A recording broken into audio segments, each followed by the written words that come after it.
ശിവ പഞ്ചാക്ഷരി മന്ത്രം അതിപ്രധാനമായിട്ട് നമശിവായ 98 നമശിവായ ദിവസം ജീവിച്ചു കഴിഞ്ഞാൽ സർവ്വ വ്യാധികളും അകലുന്നതാണ്. ശിവപഞ്ചാക്ഷരിക്ക് അത്ര പ്രാധാന്യമുണ്ട്. 5 നാമധേയങ്ങളെ ഉൾക്കൊണ്ട് വാമദേവ കൽപുഷമി ഹരീശാന പഞ്ചമുഖൻ എന്നറിയപ്പെടുന്ന ദേവനെയാണ് ആ ശിവപഞ്ചാക്ഷരിയിൽ ഉൾപ്പെടുത്തിയത്. അപ്പോ ആ രുദ്രദേവനെ മനസ്സിൽ ധ്യാനിച്ച കുഞ്ഞ് 12 വയസ്സിൽ ശിവപൂജ അനുഷ്ഠിച്ചു. ആ ശിവപൂജയെ അനുഷ്ഠിച്ചപ്പോ ആ 12ാമത്തെ വയസ്സിലെ കുഞ്ഞിനെ യമരാജാവ് യമലോകത്തിൽ നിന്ന് വന്ന് കാലഭാഷം വീശി.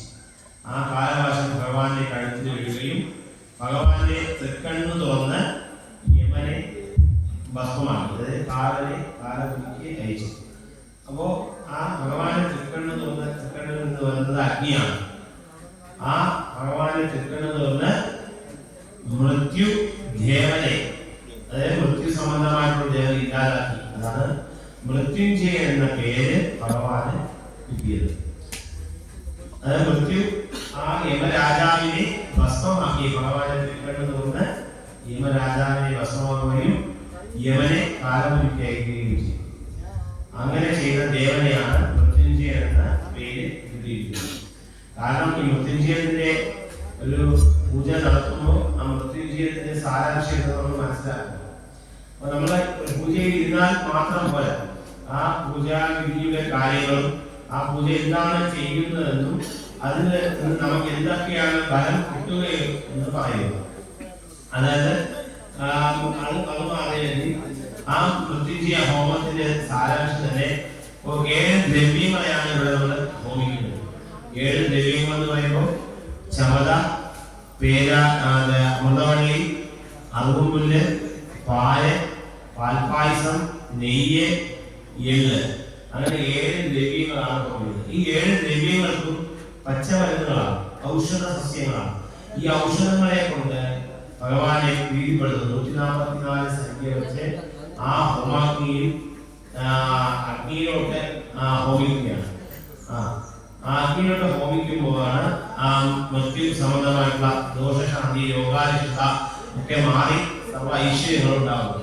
അപ്പൊ അവിടെ പ്രാർത്ഥനയാണ്. നമ്മളിപ്പോ കർമ്മം എന്ന് പറയുന്നത് ഒരു ദേവന്റെ സാന്നിധ്യം, എന്താണോ ഇച്ഛ ആ ദേവന്റെ ആ ഇച്ഛ നടത്തി കൊടുക്കുക. അതാണ് കർമ്മസ്ഥാനത്ത് ഇരിക്കുന്നത് നമ്മുടെ കർത്തവ്യം. എന്താണോ ജ്ഞാനം അതാരാണ്? നിങ്ങളാണ്. ശ്രവിക്കുക എന്താണ് ജ്ഞാനക്രിയ, ആ ക്രിയാവിഭാഗം നമ്മൾ അനുഷ്ഠിക്കുക. അങ്ങനെ 3 വിഭാഗങ്ങളായിട്ടാണ് നമ്മൾ പറയുന്നത്. അപ്പോ ക്ഷേത്രത്തിന്റെ സാന്നിധ്യം തന്നെ പറയുന്നത് ക്ഷേത്രം, ക്ഷേത്രത്തിൽ നിന്ന് രക്ഷ നേടുന്നതിന് വേണ്ടി ഈശ്വരൻ നൽകിയിട്ടുള്ള ഒരു സ്ഥലമാണ് ക്ഷേത്രം എന്ന് പറയുന്നത്. അപ്പൊ ആ ക്ഷേത്രത്തിൽ ഇരിക്കുന്ന ഭക്തർ എന്ന് പറയുന്നത് സർവ മനസ്സും ശരീരവും ഭഗവാനിൽ അർപ്പിച്ചിരിക്കുന്നത്. അതാണ് ഭഗവത്ഗീതയിലുള്ളത്. ഇതം കൗന്ദേയ ജീവവിധേയതേ, ദേഹം ദേവാലയം പ്രോക്തോ ജീവം ദേവസദാശിവം. ദേഹം തന്നെയാണ് ദേവാലയം. അപ്പോ അല്ലേ അർജുന, നീ മനസ്സിലാക്കുക. അർജുനന് ഉപദേശം കൊടുത്തതാണ് ഭഗവാൻ. എന്താണ്? നമ്മുടെ ശരീരം തന്നെയാണ് ഈശ്വരൻ എന്ന് പറയുന്നത്. അപ്പൊ അവിടെ ആത്മാവ് എന്ന് പറയുന്നത് എന്താണ്? ഒരു മനുഷ്യന്റെ ജീവനെ നിലനിർത്തുന്ന ഒരു കർത്തവ്യമാണ് ആത്മാവ്. ആ ആത്മാവിന്റെ സാന്നിധ്യം എന്ന് പറയുന്നത് എന്താണ്? നമ്മളൊരു ഷർട്ട് ധരിക്കുന്നു, ആ ഷർട്ട് ഊരി കളയുന്നത് പോലെയാണ് ആത്മാവിന്റെ സാന്നിധ്യം എന്ന് പറയുന്നത്. അതായത് അവരുടെ ശരീരം ഇഷ്ടപ്പെട്ടില്ലെങ്കിൽ ആ ശരീരത്തിനെ ഉപേക്ഷിക്കുന്നു. അതാണ് ആത്മാവ് ചെയ്യുന്ന പ്രവർത്തനം. ആത്മാവ് ഒരിക്കലും വിളിക്കുന്നില്ല. അപ്പൊ അവിടെയാണ് നമ്മൾ പ്രാധാന്യം വെക്കുന്നത്. ഈശ്വരന്റെ സാന്നിധ്യം എന്ന് പറയുന്ന ദൈവാധീനം നമുക്ക്